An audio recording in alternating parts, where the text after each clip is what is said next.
जय Hind. Royal soldier family, उम्मीद करता हूँ बिल्कुल ठीक ठाक परफेक्ट होंगे आप। एक कड़क करारी खबर, जैसा कि आप जानते हैं कि कल कैबिनेट में एक बहुत बड़ा फेरबदल हुआ। काफ़ी सारे मंत्रियों के तबादले हुए, कुछ उन्हें छोड़ा, कुछ नए आए, कुछ अलग जगह शफल हो गए, शिफ्ट हो गए।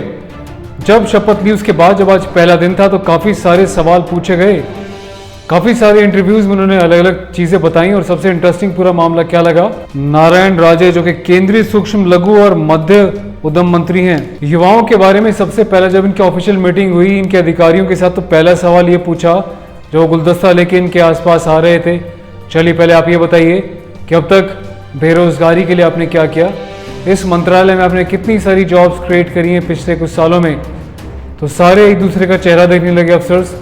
उसके बाद एक आके बोला, साहब बड़े साहब तो शादी में गए हुए हैं, आएंगे तब आपको पूरा ब्यौरा दे दिया जाएगा।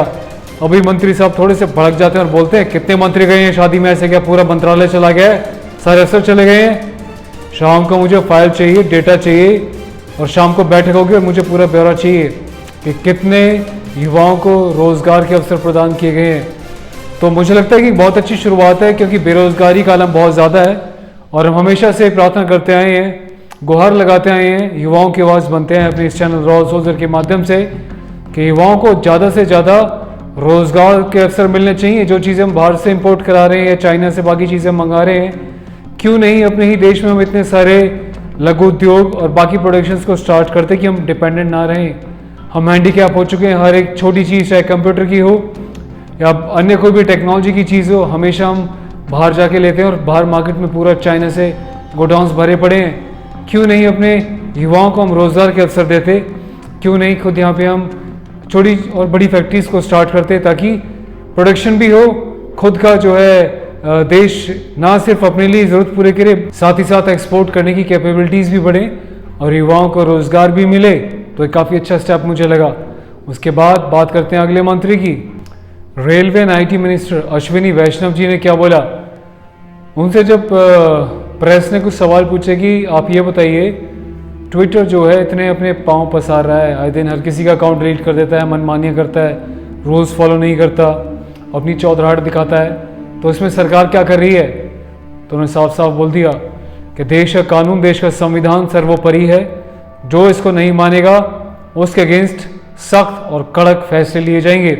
वहीं दूसरी ओर हाईकोर्ट ने भी एक टिप्पणी में बोला है कि यदि ट्विटर के ऊपर कोई सरकार कार्रवाई करती है तो इसका जिम्मेदार खुद वही होगा, इसमें हमारी तरफ से कोई हस्तक्षेप नहीं किया जाएगा, क्योंकि कानून कहता है कि आप ये पालन कीजिए, यदि आप नहीं करेंगे तो फिर सरकार को पूरी छूट है अपने हिसाब से एक्शन लेने की। पर देखने वाली बात यह है कि क्या सरकार सिर्फ बातें ही करती है, एक्शन भी लेती है, बाकी देशों की तरह एग्जाम्पल सेट करती है, जैसे बाकी कंट्रीज ने ट्विटर को बॉयकॉट कर रखा है, ऐसे ही हमारे देश में अब तक काफ़ी सारी ऐसी चीज़ें कर चुका है ट्विटर, एक प्लेटफॉर्म जिससे कि बहुत आहत हुए लोग। यहाँ तक कि वाइस प्रेसिडेंट का कभी ट्विटर हैंडल डिसमिस हो जाता है, कभी बड़े नेताओं का, कभी उन लोगों का जो अपनी आवाज़ उठाते हैं। तो मुझे लगता है कि एग्जाम्पल सेट करने का समय आ गया है। पर देखने वाली बात यह है, क्या सिर्फ बातें होंगी, ये एक्शन भी होगा। अगली बात करते हैं अगले मंत्री की। कृषि मंत्री नरेंद्र सिंह तोमर, इन्होंने बोला है कि किसानों से बातचीत करने के रास्ते को खोला जाएगा और उनको एक बात क्लियर करिए कि आपको जो भी लोग बहका रहे हैं ये उनकी बातों में ना आए, क्योंकि इससे कोई भी मंडियों में प्रभाव नहीं पड़ने वाला। उल्टा मंडियां जैसी थी वैसी खुली रहेंगी, उल्टा आपको और ज़्यादा लाभ होंगे, फ़ायदे होंगे। इस बात को समझने की कोशिश करें। पर देखने वाली बात यह है कि क्या ये जो तमाम रैलियां चल रही हैं, तमाम जो इस टाइप से स्ट्राइक्स चल रही हैं, क्या ये लोग समझेंगे या नहीं समझेंगे। मुझे लगता है कि जल्द से जल्द एक रास्ता निकालना चाहिए ताकि लोगों को ढंग से समझाया जाए और जो वो चाहते हैं उसके तहत कानून के दायरे में रहकर जल्द से जल्द इस प्रॉब्लम को सॉल्व किया जाए। वैसे प्रॉब्लम तो एक कोई है ही नहीं।